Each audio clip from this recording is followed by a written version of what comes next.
જે રાત દિવસ સિંહોની નજીક રહી અને કામ કરતા હોય છે તેવા ટ્રેકર ઉપર જ સિંહણે હુમલો કરી દીધો હોવાની ઘટના સામે આવી છે। અમરેલીમાં સિંહણે ટ્રેકર ઉપર હુમલો કર્યો છે અને ઈજાગ્રસ્ત ટ્રેકરને અત્યારે હોસ્પિટલમાં સારવાર માટે ખસેડવામાં આવ્યા છે। શું છે આ સમગ્ર મામલો, વાત કરીશું આ વિડીયોમાં।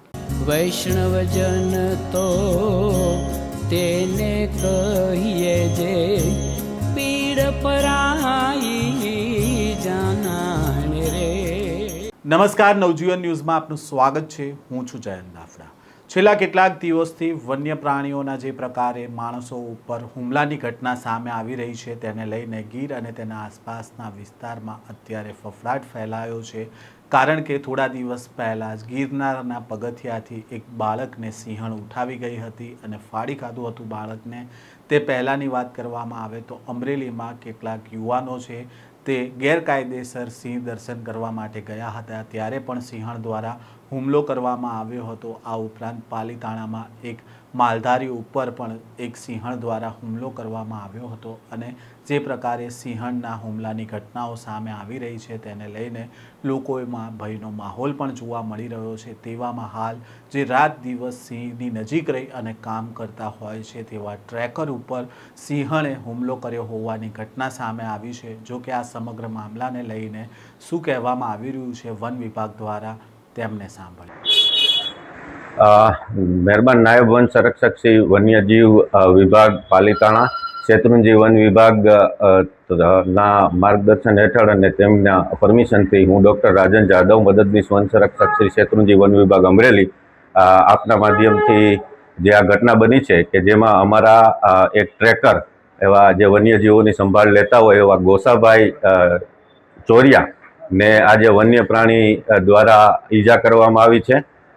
તેમની ટીમ 3 ટ્રેકરોની ટીમ આજે વન્ય પ્રાણી સંરક્ષણની રૂટીન કામગીરીમાં હતા। એ દરમિયાનમાં મેસેજ મળતા કે સિંહણ જે છે એ શેત્રુંજી નદી પાર કરીને એમના વિસ્તારમાં આવી છે, એટલે લાગુ સ્ટાફ દ્વારા તેમની સાથે સ્કેનિંગ કરતા સિંહણ દ્વારા અચાનક હુમલો કરવામાં આવ્યો છે। આપના માધ્યમથી હું જણાવવા માંગુ છું કે અત્યારે એમની તબિયત સારી છે અને કુદરત અને ભગવાનની દયાથી એમને એટલું લાગ્યું નથી। પણ આપના માધ્યમથી હું દરેકને એ પણ વિનંતી કરવા માંગુ છું, આજે ચોમાસાની સિઝન છે અને ઘણી જગ્યાએ ઝાડ ઝંખાડ અને ઘાટું થઈ ગયું હોય તો સીમ વિસ્તારમાં આવતા જાતા લોકો ધ્યાન રાખે અને ક્યાંય પણ આપણને વન્ય પ્રાણીને લગત કોઈ બાબત હોય તો આપને ખ્યાલ જ છે કે 1926 નામની આપણી હેલ્પલાઇન છે, એમાં તરત સંપર્ક કરે। વન્યજીવ સંરક્ષણમાં હંમેશા શેત્રુંજી વન વિભાગ સિંહો સાથે કામ કરે છે અને આ ચોમાસાની સિઝન દરમિયાન ઘાટો વિસ્તાર હોવાથી અને ટ્રેકિંગ દરમિયાનમાં આ બનાવ બન્યો છે અને અત્યારે સારું હોય અને વન્ય પ્રાણી માદા પણ લોકેશનમાં હોય, આગળની કામગીરી સત્વરે વિભાગ દ્વારા આ એક્ઝેક્ટ શેત્રુંજી નદી પાર કરતા આપણે આંબા ગામથી આગળ ચાંદગઢ વિસ્તાર, જે આપણો શેત્રુંજી લીલિયા રેન્જનો ચાંદગઢ રાઉન્ડ અને ચાંદગઢ બીટનો વિસ્તાર છે તેની અંદર આ બનાવ બન્યો છે।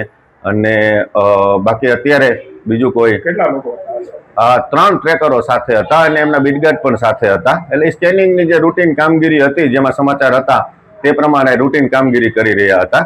વન વિભાગ દ્વારા માહિતી આપવામાં આવી છે કે શેત્રુંજી નદી પાર કરીને સિંહણ જ્યારે અમરેલી વિસ્તારમાં પ્રવેશી રહી હતી ત્યારે તેમની સાથે 3 ટ્રેકરો હતા અને આ દરમિયાન ટ્રેકર ગોસાભાઈ ઉપર સિંહણે અચાનક હુમલો કર્યો હતો અને જે અન્ય જે ટ્રેકરો તેમની સાથે હતા તેમને હોસ્પિટલ લઈને આવ્યા હતા। આ 3 ટ્રેકરો છે તેમની ટીમ રૂટીન કામગીરી કરી રહી હતી જ્યારે સિંહણ છે તે શેત્રુંજી નદી પાર કરીને જે અમરેલી વિસ્તારમાં આવી રહી હતી ત્યારે તેની પાછળ હતા અને આ દરમિયાન સિંહણ દ્વારા હુમલો કરવામાં આવ્યો હતો। સિંહણે જે હુમલો કર્યો છે તે અમરેલીનું ચાંદગઢ વિસ્તાર હોવાનું સામે આવ્યું છે અને સ્કેનિંગની કામગીરી ટ્રેકરો કરી રહ્યા હતા તે દરમિયાન સિંહણે હુમલો કરી દીધો છે। હાલ જે પ્રકારે સિંહણના હુમલા વારંવાર સામે આવી રહ્યા છે તેને લઈને ફફડાટ સામાન્ય માણસોમાં ફેલાયો હતો, પરંતુ હાલ તો ટ્રેકર ઉપર જ હુમલો કરવામાં આવ્યો છે જે રાત દિવસ સિંહ અને વન્યજીવોની વચ્ચે રહેતા હોય છે